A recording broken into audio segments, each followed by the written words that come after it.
Wankhede stadium येथे महिला police भरती सुरू आहे। मात्र भरतीसाठी आलेल्या महिलांची व्यवस्था योग्य पद्धतीने केलेली नाहीये। या महिलांना कोणतीही सोय नसल्याने अक्षरशः झाडाच्या बुंध्याला साड्या बांधून त्यांची लहान मुलं झोळीमध्ये झोपवलेली पाहायला मिळतात। पाऊस असल्याने बसणंही कठीण झालंय अशी या महिलांनी प्रतिक्रिया दिली आहे। या महिलांची बातचीत केली आहे आमच्या प्रतिनिधी भाग्यश्री प्रधान आचार्य यांनी। पाहूया। आपण आहोत आत्ता सीलिंगच्या इथे आणि मरीन ड्राईव्हच्या इथे आणि आपण बघतोय की आपल्या या मुली ज्या आहेत या सगळ्या पोलीस भरतीसाठी आलेल्या मुली आहेत। इथे सगळ्या बसलेल्या आहेत, यांची सोय केलेली नाही कुठच्याही पद्धतीची। या सगळ्या ज्या आहेत त्या लांबून आलेल्या आहेत, त्यामुळे कुठे बसायचं, कुठे राहायचं, वॉशरूमला कुठे जायचं, लहान मुलांना कुठे ठेवायचं असे अनेक प्रश्न त्यांच्यासमोर पडलेले पाहायला मिळतात। काही ज्या मुली आहेत त्या आतमध्ये गेलेल्या आहेत, त्यांचे राऊंड सुरू झालेले आहेत भरतीच्या। मात्र ज्या काही जणी आहेत त्या अद्यापही आमची राऊंड कधी सुरू होईल याची प्रतीक्षा करताना पाहायला मिळत आहे। इथे काही जणी आपल्या समोर उभ्या आहेत, आपण त्यांना विचारूया। ताई, कुठून आलेला आहात? मालेगाव।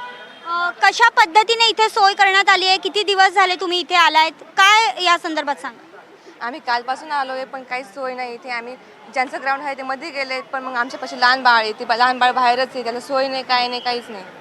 वॉशरूम पण नाही, टॉयलेट पण नाही इथे आणि बसायला पण सोय नाही इथे।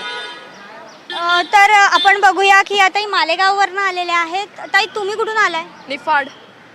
काय सोय आहे का इथे? कशा पद्धतीने आता तुम्ही तुमची सोय करणार आहात? कसलीच सोय नाही इथे, वॉशरूम नाही, टॉयलेट नाही, सगळे लोक असे बसलेले आहेत, मुलींचे खूप हाल चालू आहे।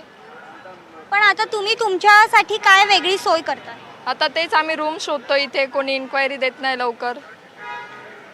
आपण बघतोय की अजून काही ताई आहेत आपल्या बरोबर। ताई, तुम्ही कुठून आलाय? नाशिकवरून आले। किती दिवस झाले?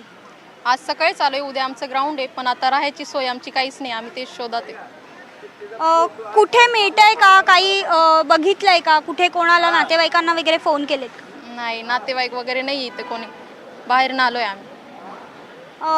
ताई, तुम्ही काय सांगा? नाशिकमधूनच आली मी पण सकाळी आली। उद्या आमचं ग्राउंड आहे, काहीच व्यवस्था नाही आहे रूमची। आम्ही इन्क्वायरी केली, रूम पण भेटत नाही आहे इथे।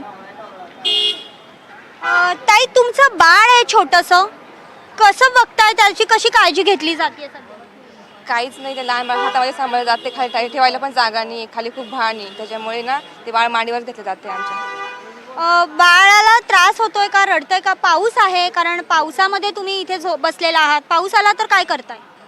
पाऊस आला तर मग काय नाही, मध्ये जागा शोधतोय, बसतोय, मग काय करणार, रडतंय बाळ खूप। एकंदरीतच महिला वर्ग मोठ्या प्रमाणात इथे भरतीसाठी आलेला आहे। कुठल्याही प्रकारची सोय नाही, वॉशरूम नाही, त्यामुळे महिला वर्गाला वॉशरूमला कुठे जायचं असा सगळ्यात मोठा प्रश्न पडलेला आहे। याचबरोबर जर आपण बघितलं तर राहिला देखील जागा नाही। काही महिलांची लहान लहान बाळं आहेत, अक्षरशः ही बाळं त्यांनी झाडाला बांधून त्यांना झोपवलेलं आहे झोळीमध्ये। आणि पावसाळा सुरू आहे, त्यामुळे पाऊस देखील येतोय। अचानक पाऊस आल्यानंतर सगळ्यांची धावाधाव आणि पळापळ झालेली इथे पाहायला मिळते। त्यामुळे या सगळ्या प्रश्नाकडे सरकार कधी बघणार असा प्रश्न यांना देखील पडलेला पाहायला मिळतोय। व्हिडिओ जर्नलिस्ट अरविंदसह भाग्यश्री प्रधान आचार्य, NDTV मराठी, मुंबई।